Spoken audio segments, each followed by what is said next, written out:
Welcome to the Deep Dive. So you've shared a really interesting transcript with us today.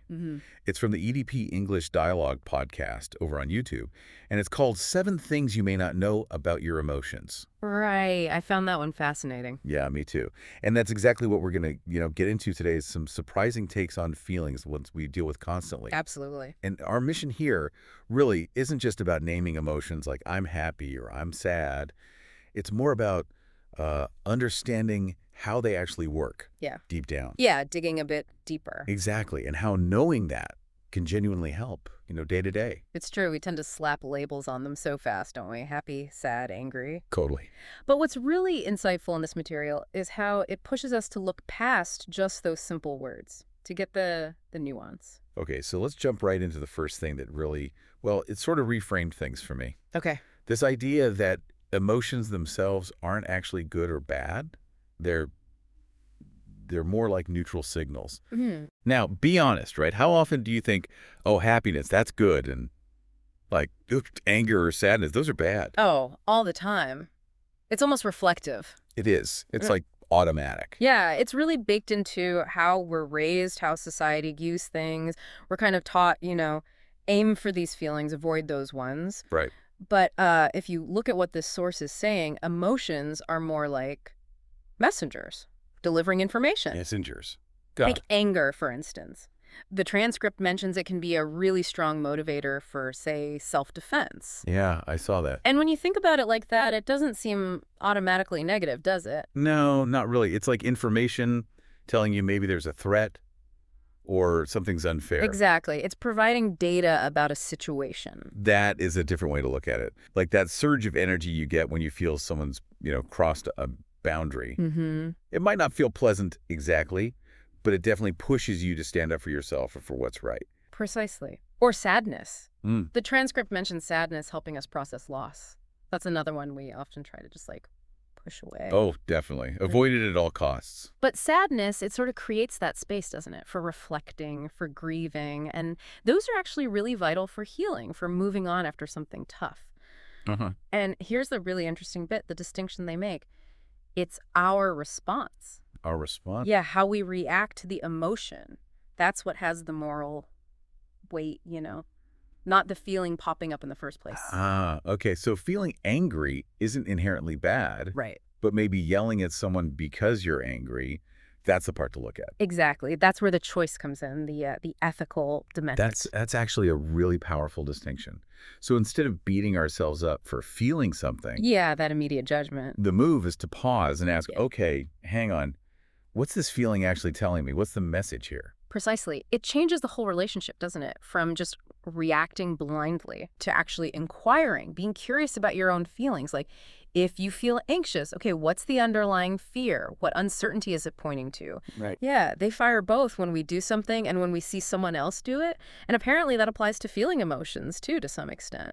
That makes so much sense. You know that feeling, you walk into a room, everyone's genuinely laughing and happy, and almost immediately you just feel lighter. Your mood lifts. Yes. That's it, exactly. Or the flip side, you're around someone who's just radiating stress. Yeah, been there. Then suddenly you start feeling all tense yourself, even if you weren't before. Totally. You just sort of soak it up. That is emotional contagion in its clearest forms. Yeah. And the source is spot on. It happens constantly, often without us even noticing. Wow. It's really primal, very fundamental to how we connect, how we interact. And linking it back to that neutrality idea, we can catch these feelings you might label negative, like stress or sadness, but maybe understanding they're just signals in the other person can maybe give us a little bit of distance, help us not fully absorb it all. That's a really good point, which then makes you think about your own state, right? If feelings spread that easily, well, then how I'm feeling can actually affect the people around me. Yeah.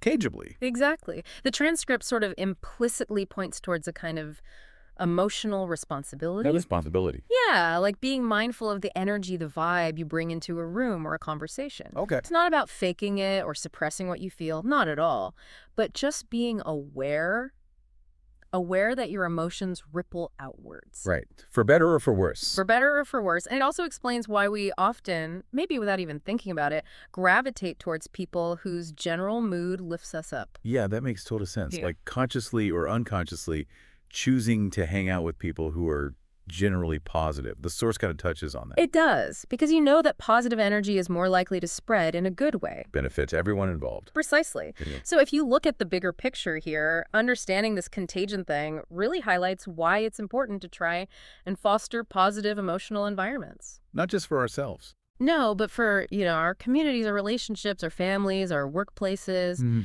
it raises that question, doesn't it? How can we be a bit more intentional about the emotional energy we're putting out there and maybe what we're absorbing too? Okay, wow.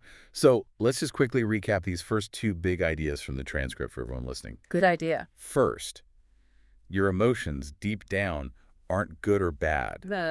Think of them more like neutral messengers giving you valuable info. Right. Signals. And second, those feelings, those signals, they're remarkably contagious. They spread easily between people, affecting the whole emotional atmosphere. Exactly. And honestly, just grasping those two concepts, that alone can really shift how you see your own inner world and how you interact with others. Definitely feels like it. Now, the original YouTube conversation actually digs into 5 other really interesting points about emotions. We probably don't have time to go super deep into all of them today. Yeah, there's quite a bit more there. But just to give you a taste, they talk about emotions being temporary, like waves, They rise up, but they do eventually fall back. The impermanence idea. They also look at the really strong link between emotions and the body. Oh, the physical sensation. Yeah, exactly. That tightness in your chest when you're anxious or feeling warm when you're happy. That mind-body connection is crucial. It really is. And another thing they mentioned, which I found interesting, is emotional complexity. Ah, yes. Feeling multiple things at once. Right. Like it's possible to feel, I don't know, both sad and proud at the same time, like maybe at a kid's graduation or something. That bittersweet feeling. Yeah, our emotional lives are rarely simple or single-threaded. And they also bring up culture. How different cultures shape how we show emotions, or even what we think is okay to feel or express. That's a huge factor, especially today with how connected everyone is globally. What's seen as authentic in one place might be inappropriate in another. Definitely something to keep in mind. And then finally, the transcript lands on something really empowering, I think. Which is? That emotional intelligence. It's not fixed. It's not like your height or eye color. Ah, right. It's trainable. Exactly. It's a skill, or really a set of skills, that you can actually develop, get better at. Through things like mindfulness, maybe journaling, trying to practice empathy. Yeah, all that stuff. And that last point feels particularly important because it gives us agency, Agency. Yeah, the sense that we can learn, we can grow better at understanding ourselves and navigating this whole complex emotional landscape. We're not just stuck. That's a really hopeful note to end on, actually. So thinking about just those first couple of insights we discussed, emotions being neutral signals and how contagious they are. Here's maybe a final thought, something for you, the listener, to chew on. If you started to consciously shift your perspective just a little bit on your own feelings and maybe on the feelings you pick up from others, how might that change things? Yeah, how might that lead to maybe greater self-awareness? Or deeper empathy? And maybe even ultimately a stronger sense of connection in your everyday life. Or it's definitely something worth, just letting that simmer for a while.